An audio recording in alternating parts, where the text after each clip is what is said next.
Story 1. The Hunter's Encounter. I've been hunting in the Pine Barrens for nearly 20 years, but what I saw last fall will haunt me forever. I had gone deep into the woods, far from the usual trails.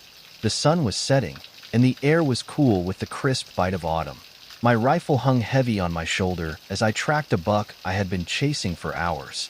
The woods felt different that evening, quieter than usual. No birds, no squirrels, not even the rustling of leaves. I chalked it up to my own presence scaring them off. But as the sky darkened, I began to hear something. At first, I thought it was the wind. Then I realized it was screeching. High-pitched, almost human, but wrong in every way.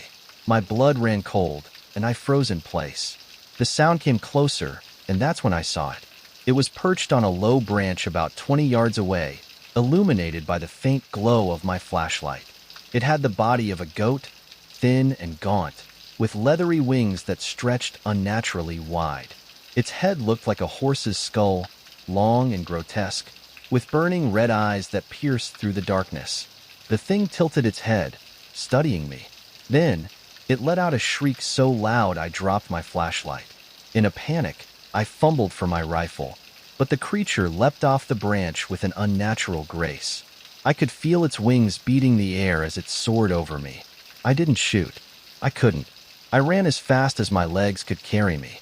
I didn't stop until I reached my truck, drenched in sweat and shaking. To this day, I can still hear that shriek in my nightmares, and I haven't stepped foot in those woods since. Story 2. The Roadside Terror. It was supposed to be a simple drive home from a friend's house. I had taken a shortcut through the Pine Barrens to save time, though I instantly regretted it once I realized how isolated the road was. Tall, dark trees flanked the narrow dirt path, and my headlights seemed to barely penetrate the gloom.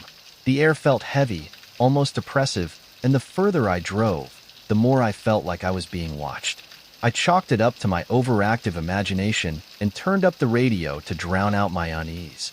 About 10 miles in, my car's engine started sputtering. I groaned in frustration, pulling over to the side of the road. I popped the hood, hoping it was something simple.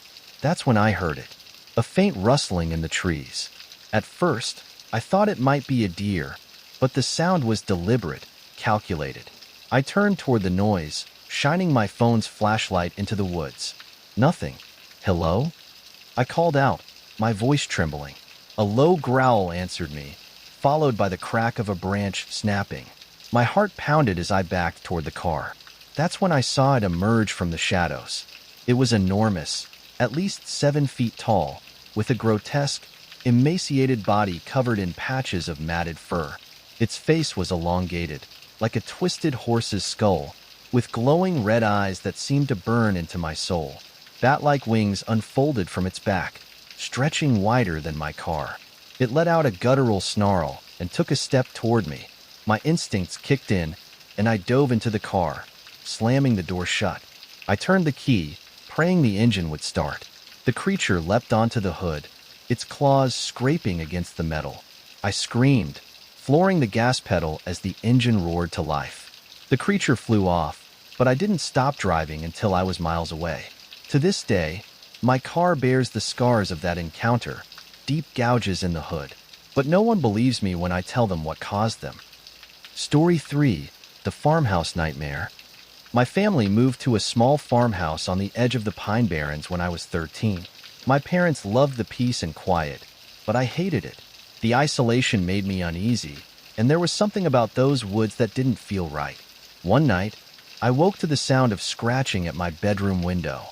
At first, I thought it was the branches of the tree outside, but when I looked, I saw something that made my blood freeze. A face. It was unlike anything I'd ever seen. Pale, leathery skin stretched over a long, angular skull. Its eyes glowed an unnatural red, and its mouth twisted into a grotesque grin. I screamed, and it vanished. My parents came running, but when they checked outside, there was nothing there. They told me it was just a bad dream. The next night, it came back. This time, I heard the thud of its hooves on the roof. I lay in bed, paralyzed with fear, as it moved across the shingles. Then came the screech, a sound so unholy it made my ears ring. My dad grabbed his shotgun and stormed outside, but he found nothing. The tracks on the roof the next morning told a different story, cloven hoof prints that ended abruptly at the edge. For weeks, it tormented us. Dead animals appeared on our porch. The screeching came almost every night. My parents tried to convince themselves it was just a wild animal, but I knew better. One night, it stopped. No more scratches, no more noises. But I'll never forget its face or the terror it brought. Even now, I can't sleep without checking my windows, afraid that one day it will come back.